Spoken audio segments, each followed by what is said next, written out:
What's up YouTube, it's your boy JPZ on the keys, and it's too easy back with another video today. And we got some more Napoleon in Italy, the Battle of Arcole, or Arcole, hopefully that's how you pronounce it, one of those two. Speaking of Napoleon, I definitely want to look at videos of like the French Revolution in Haiti, because I've seen a lot of things, especially about the general that would always beat him. What's his name, like General Toussaint? Like just the rivalry that they had, I definitely want to look into that. That seems like really interesting. So if you want me to watch the videos on that, just let me know in the comments. But we got Napoleon in Italy. A lot of you guys like when I watch these. I space these out too much. I need to watch these more often. But without further ado, shout out to Epic History. They always drop the bangers. Always got to give them credit. You know, I can't just, you know what I mean? I give them credit. An Epic History TV PMF Productions collaboration. In 1796, at the height of the French Revolutionary Wars, a young French general took charge of a ragged, demoralized army in northern Italy. It was his first command. Many expected him to fail. Instead, in just 1 month, he won his first brilliant campaign. With astonishing self-confidence, boldness and energy, he led his army to victory after victory, transforming the war in Europe, winning praise from a grateful republic, and forging a legend. This is the story of Napoleon Bonaparte's first campaign, and the dawn of a new age.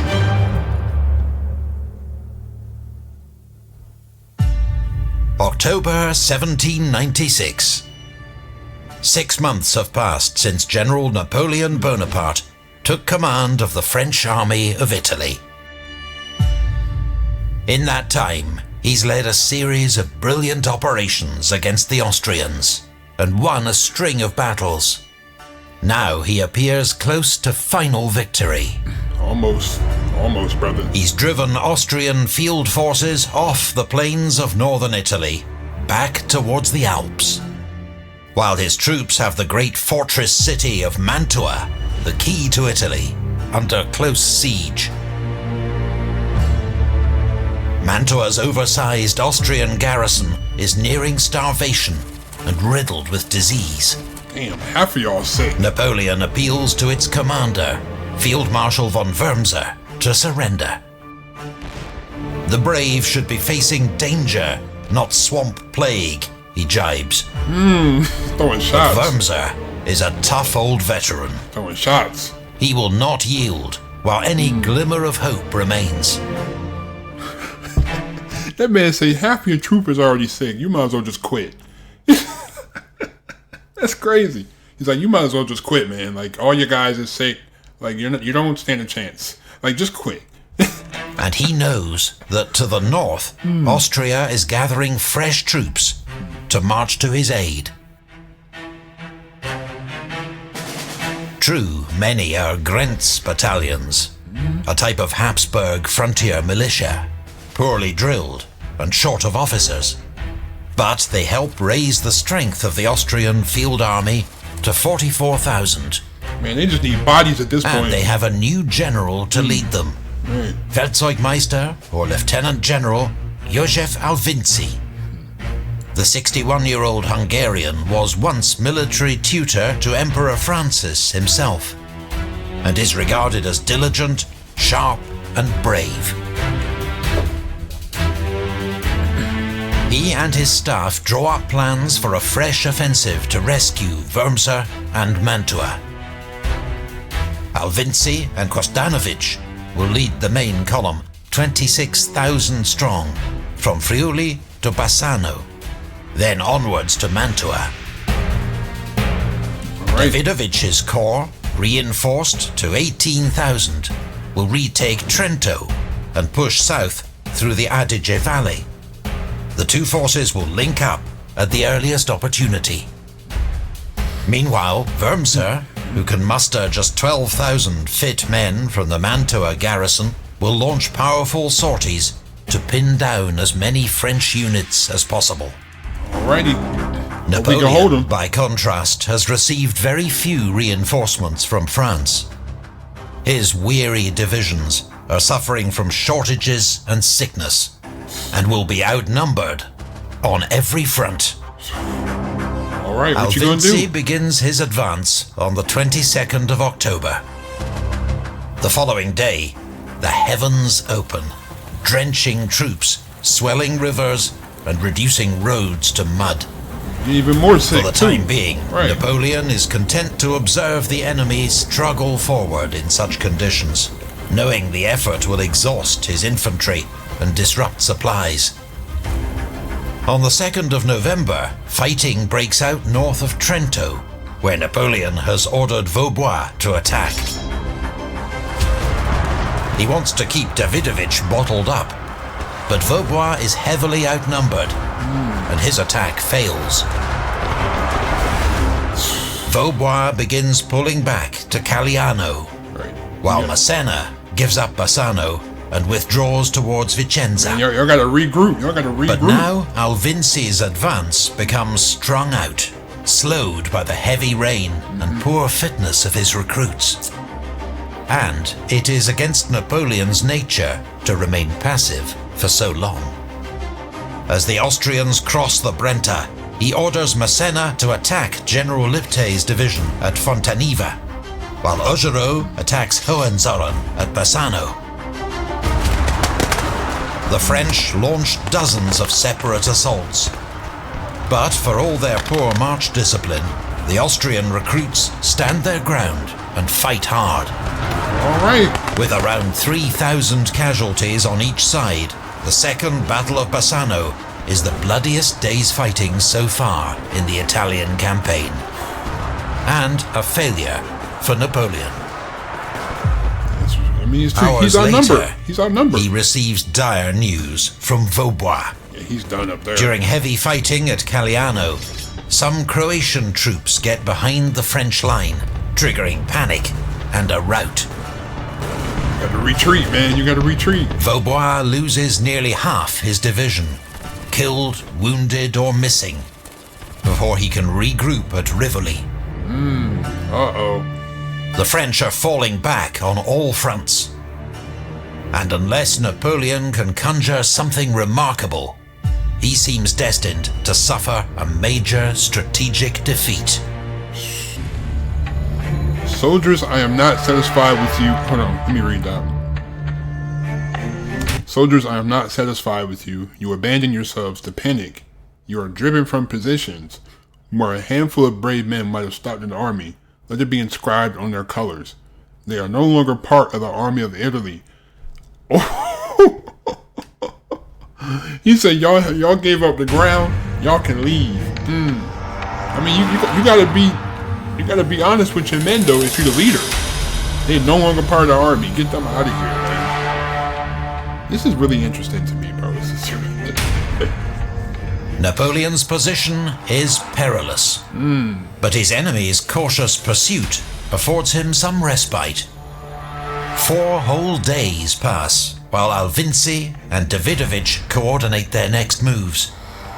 It's not a delay Napoleon would have tolerated if the shoe had been on the other foot. Of course. When the Austrians finally advance, it's bungled. Hohenzollern's vanguard approaches Verona to investigate reports of a French retreat. This isolated division is too tempting for Napoleon to ignore. He orders Augereau and Massena to attack. They inflict 400 casualties, but Hohenzollern escapes to a ridge near Caldiero. The next day, Napoleon orders renewed attacks. All right. But conditions are atrocious. The French struggle uphill into driving rain and hail, their boots slipping in the mud, under fire from Austrians dug in on the ridgetop. Around noon, Colonel Dupuy's 32nd Demi Brigade finally gets onto the ridge. It looks like the French may be able to lever the Austrians out of their position. But then, all the the Austrian reinforcements. army begins to arrive in force All the to support reinforcements. Hohenzollerns' hard-pressed division. All the The reinforcements. French are in danger of being outflanked on both wings. Ooh, surrounded. Surrounded. They take up Encircled. new That's my favorite defensive word, encircled. positions and hold the line until darkness, when Napoleon cuts his losses and orders a retreat to Verona. It has been an unequivocal French defeat. Napoleon's first in battle. Man, Napoleon. I'm guessing, yeah, because I watched so many videos. I've never seen him lose a battle like convincingly. The following day, he writes furiously to the Directory in Paris. He has no doubt that they are to blame for his defeat, Oh, for nah. repeatedly failing to send reinforcements. It's your fault. We may be on the verge of losing Italy. None of the expected help has arrived. The army of Italy, reduced to a handful of men, is worn out. The heroes of Lodi, Millesimo, Castiglione and Bassano have died for their country or are in the hospitals. The men have nothing left but their reputation and their pride. We are abandoned in the depths of Italy. Where are y'all at, government? Where are y'all But despite his apparent despair, Napoleon has already devised a plan to strike back. A breathtakingly bold move that will spawn one of the greatest of Napoleonic legends. at? He just goes forward. He don't care. I like that he just has a go-getter attitude. In a few days, we will try one last effort. If fortune shines upon us, Mantua will be taken, and with it, Italy. I like how he doesn't quit, man. Like he's really gung ho though. Like we've seen it. He's always With the gung-ho. Austrians converging on Verona, Napoleon decides to risk everything on a daring surprise attack. Leaving Macquart to cover Verona, he will circle south with the rest of the army, cross the Adige River, and swing north, threatening to cut Alvinci's lines of communication and capture his artillery, baggage, and supplies. You're gonna flank him. Such losses will force Alvinci to abandon his advance. Marching overnight, Augereau and Massena arrive undetected at Ronco. Augereau's men cross the Adige on a pontoon bridge and begin moving north. But with marshland on all sides, they have to stick to the narrow, raised causeway, just 20 yards wide. And when they reach Arcole, where they must cross the bridge to continue north, they find it held by 2 Croatian battalions. Horribly exposed on the causeway and under heavy fire, the French troops take cover behind its reverse slope. You got to at that point. Reinforcements are sent up, but they too are pinned down by the weight of fire from the far bank. They got high ground on y'all anyway. Colonel Lannes had discharged himself from hospital that morning in order not to miss the battle. He now attempts to lead a charge, but is hit in the leg. Damn. The fiery Augereau refuses to accept defeat and orders another attack. But his men are exhausted and demoralized, with 3 generals wounded. The attack at Arcole has stalled. He just When got out of the Alvinci hospital. hears gunfire from the south, he assumes the French are making a feint to divert him from his own planned attack on Verona. But then comes alarming news that the French have crossed the Adige in force and are behind his left flank. He sends 2 brigades to attack the French bridgehead and diverts Mitrovsky to reinforce Arcole. On all Massena's sides. division, It's crazy. moving northwest to protect the flank of the advance, runs straight into the Austrians at Bionde. At first, the Austrians have the better of it, I see them flanking but a from the side. disastrous friendly fire incident triggers panic, and Massena drives the Austrians back up the causeway. Oh, he killed their own dudes. Oh no. Whoa! Napoleon is increasingly concerned by the hold-up at Arcole. If they cannot break through, Alvinci will have ample time to redeploy and prevent any advance.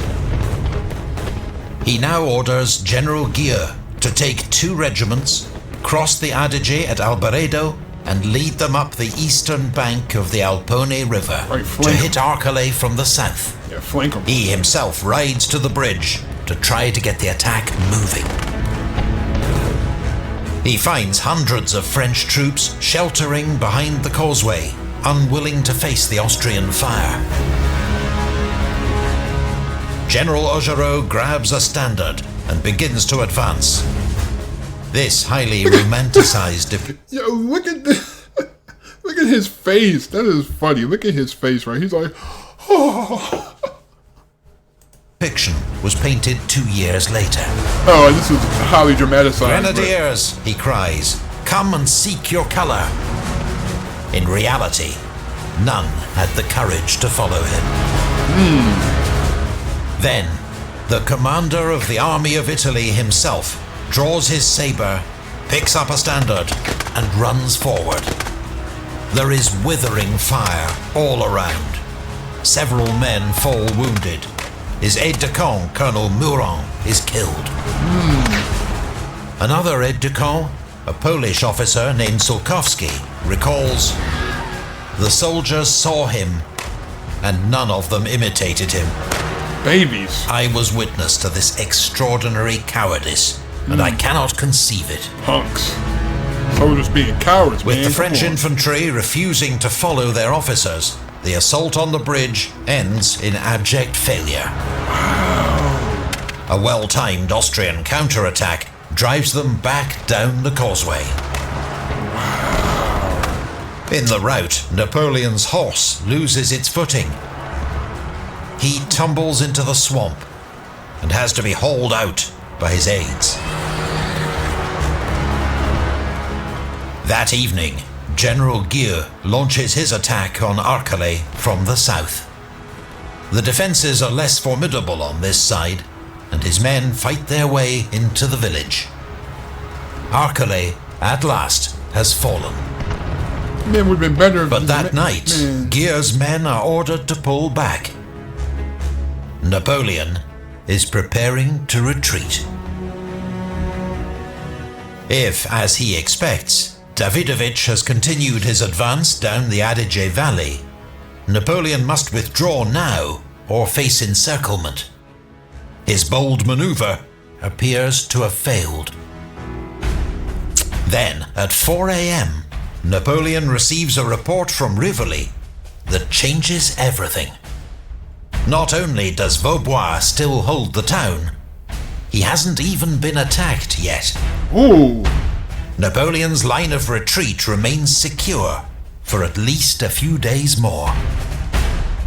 It's all the reassurance he needs. He immediately cancels his retreat and issues orders to attack. That's so crazy because first your troops, they punk out and they don't even advance, and now all of a sudden you get this blessing that your enemy didn't even attack. So like there's not even a threat right now. Wow. I'm going to say take Arcole again. Yeah, take it again. We got another chance. Napoleon has lost the element of surprise, and Alvinci is now planning his own counterattack. Overnight, his troops edge forward. Provera to Belfiore di Porcile, Mitrovsky back into Arcole. Both armies are on the move before dawn. Massena sends skirmishers into the marshland. When the Austrians arrive, bunched up on the causeway, they make easy targets. After a sharp fight in which an Austrian general is killed, Massena's men are driving the enemy before them. Uh-oh. Okay, Massena. Augereau, however, cannot get close to Arcole. The causeway is still swept by Austrian musket fire and canister from across the Alpone. Napoleon orders troops to cross downstream at Albaredo. but the Austrians now have 2 battalions guarding the crossing point. They're beating them. French attempts to float or swim across the river come to naught. Day 2 of the battle ends in stalemate. Many soldiers have to camp amid the marshes and get what food and rest they can. Napoleon will try once more to break through, but he is running out of time. Day 3. Davidovich, who by now has received several urgent requests from Alvinci to advance, finally attacks on the 17th of November. Vaubois' outgunned division breaks. The Austrians take Rivoli and 1,000 prisoners and nearly capture Vaubois himself. With Davidovich on the move at last, Napoleon must force a decision at Arcole or retreat. The bridge at Arcole has proved too tough to crack. It's only one way in. So Napoleon switches tactics. Augereau's division will cross the Alpone and attack Arcole from the south in force. A column is sent 10 miles south to cross at Legnago and then race back up the eastern bank to support him. Oh my, look how far down that detour is. Oh my God. Massena will advance up the causeway in support, while also protecting the left flank. Wow. That night, the French assemble a pontoon bridge over the Alpone. Augereau's division begins crossing before dawn. But at sunrise, Austrian gunners in Albaredo spot the bridge and score a hit, knocking it out of action. Dang. Only the 51st Demi Brigade is across, though it gamely begins to advance on Arcole. Massena's advance is also hamstrung by a broken pontoon bridge. To add to the crisis, the Austrians launch an attack on the fragile French bridgehead. Napoleon gathers every available gun to blast the Austrians, who fall back under a withering barrage. The bridges are quickly repaired. But as the French advance, they encounter stubborn opposition on both sides of the Alpone.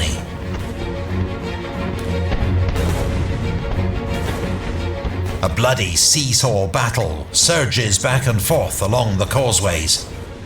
Neither side can deploy its troops nor gain an advantage. A very even battle, man, very even. Around 3 p.m., the French column from Legnago arrives, threatening to turn the Austrian flank. Just as Arcole seems about to fall, the Austrians launch a ferocious counterattack across the bridge. Brigadier General Robert is killed. His troops fall back in disarray.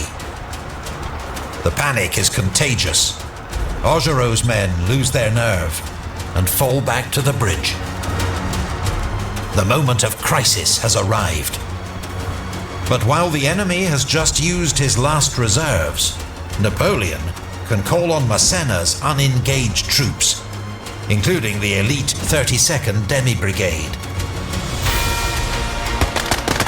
Their sudden counterattack turns the tide. Wow, Massena's men sweep up the causeway, taking scores of prisoners, as Augereau's division resumes its advance. He finds a way, man. Napoleon finds a way. As they approach Arcole, Napoleon arranges a small ruse de guerre. 25 of his elite escort sweep in from the east, blowing bugles to feign a mass cavalry charge.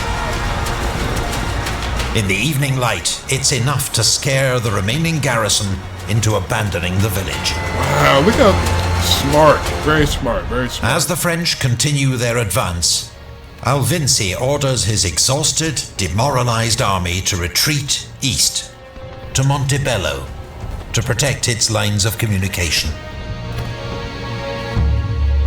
The 3-day Battle of Arcole has been a messy, bloody affair, with no great tactical flourishes.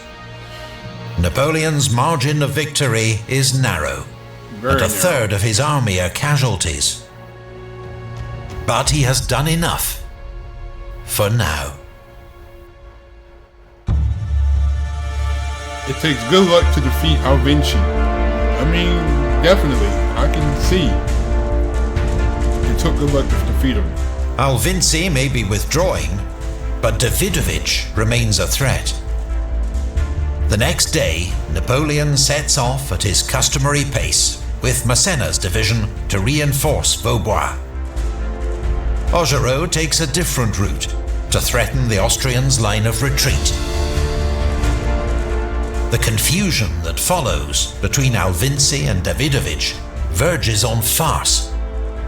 Alvinci writes to his corps commander, informing him that he will support him by resuming his advance. But Davidovich, having heard of the defeat at Arcole and now directly menaced by Napoleon, is already retreating. On receiving Alvinci's letter, however, he tries to turn his army around, leading to such chaos that he has to immediately countermand that order and resume his retreat. Retreat again, you try. The end result is that both Austrian armies are soon withdrawing. And with exquisitely poor timing, gallant old Wurmser chooses this moment to launch his supporting attack from Mantua. He does at least secure some much-needed supplies, at a cost of 800 casualties. It has been a bruising campaign for Napoleon.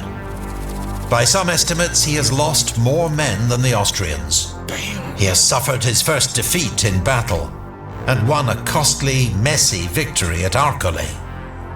But he has beaten the odds and thrown back the enemy. What's more, his heroic conduct at the bridge at Arcole will soon take on a life of its own. Artists and pamphleteers turn a slightly embellished version of events into a sensational piece of personal PR that captivates France. With Napoleon's active encouragement, the world is witnessing the birth of the Napoleonic legend. Pretty much. A powerful force that will inspire loyalty and devotion for many years to come.